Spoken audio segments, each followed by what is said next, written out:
Coming. This is a Carruthers NuPak 300 12-station can filler.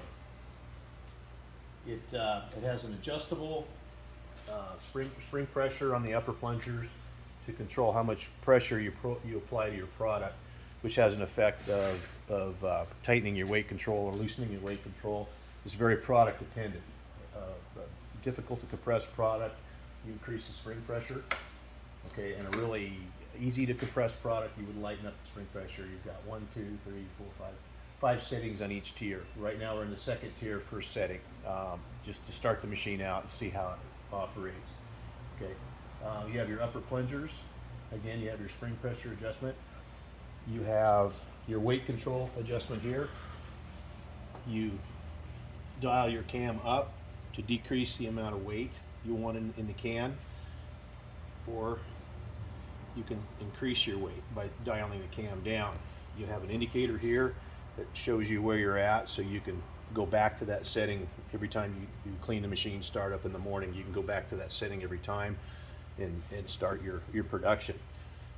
You have lower plungers, lower plunger heads. Again, the weight cam has an effect on the position of your lower plunger heads.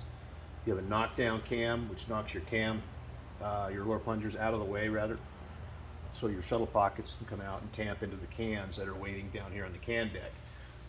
You have tamper heads, and you have a tamper cam up here. Okay, over here you have a drive motor. Follow me around here.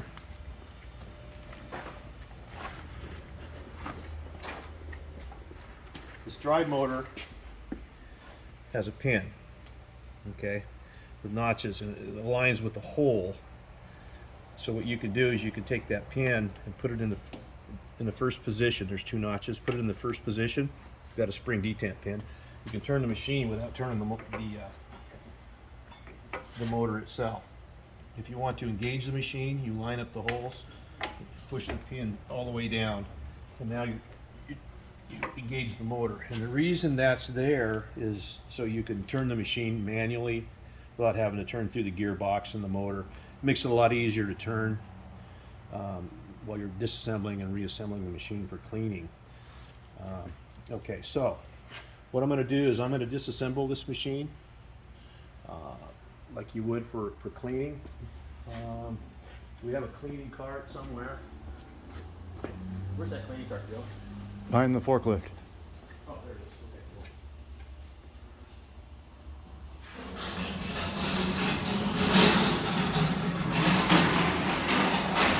This cleaning cart has spots on it for pretty much all the parts. So what I do is I make sure the motor is disengaged. Around this way. Yeah, make sure your motor is disengaged here. Okay. And then you power the machine off for safety. Okay. Lock out if that's your procedure.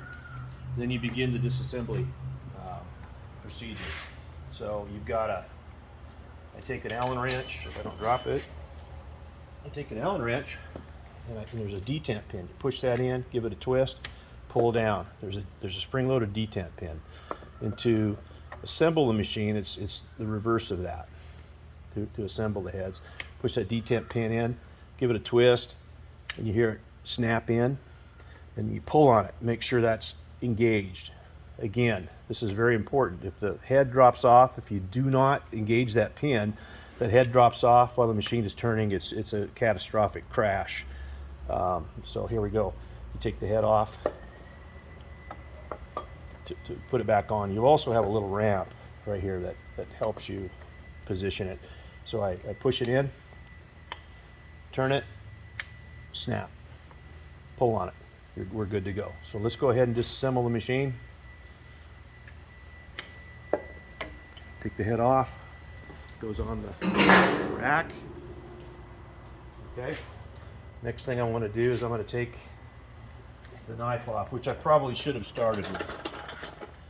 So you unscrew the knife adjustment tensioning handle. It's a tensioning handle, not an adjustment handle. There is no adjustment on the knife. Unscrew that completely.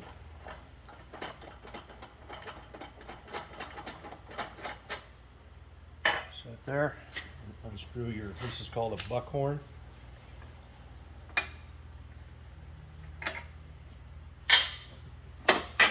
can slide the knife out. It goes over a little pin, slides out.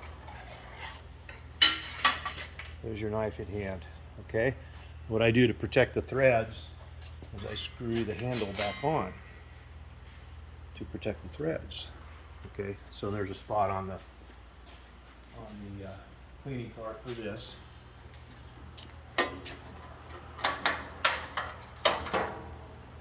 Okay. Next step, I'm going to pull what's called the cover plate off. It's 180 degrees on the other side of the machine. Again, loosen your buckhorn. Swing your buckhorn out and remove your cover plate. I'll be back in this position to disassemble the machine further, but let's continue on here. I'll put this on the rack. Cleaning cart. Good. Okay, so I guess the next thing we want to do is to pull the shuttle pockets and the tamper heads off. So you have a detamp pin, much like this one, but in this case you lift the detamp pin that slides off. You've got a hole there that the pin connects to, snaps into, so when you put it back on, you lift that pin, takes 2 fingers usually, and you slide it on, and hear that click. Again, I'll do it one more time. Slide it on. Oops, try it again. Hear that click?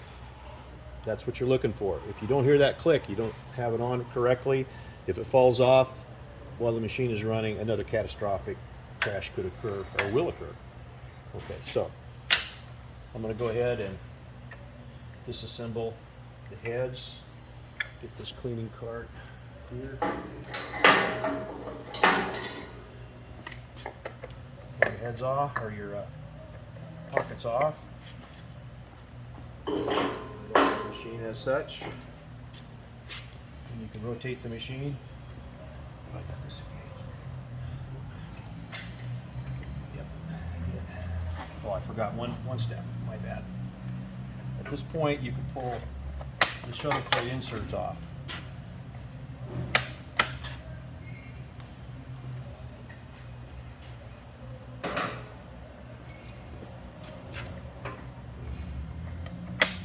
There's a sweet spot to get this off right there. Okay, lower heads will remain in the machine for the time being. So I rotate the machine clockwise, get it into a position where I can remove more components. Push the pin in, depress it, pull the head off.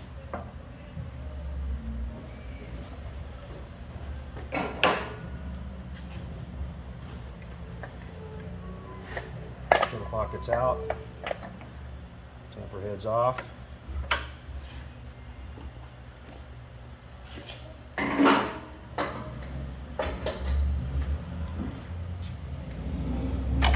Plate off.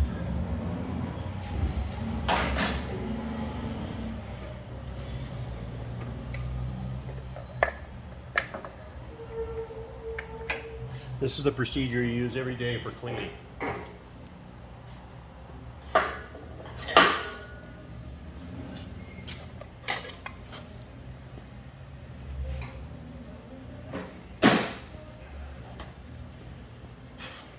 Okay, so I think right now we'll stop the video. I'll go ahead and take the rest of them off. It's just a matter of repetition at this point. When I get to the next step, we'll restart the video.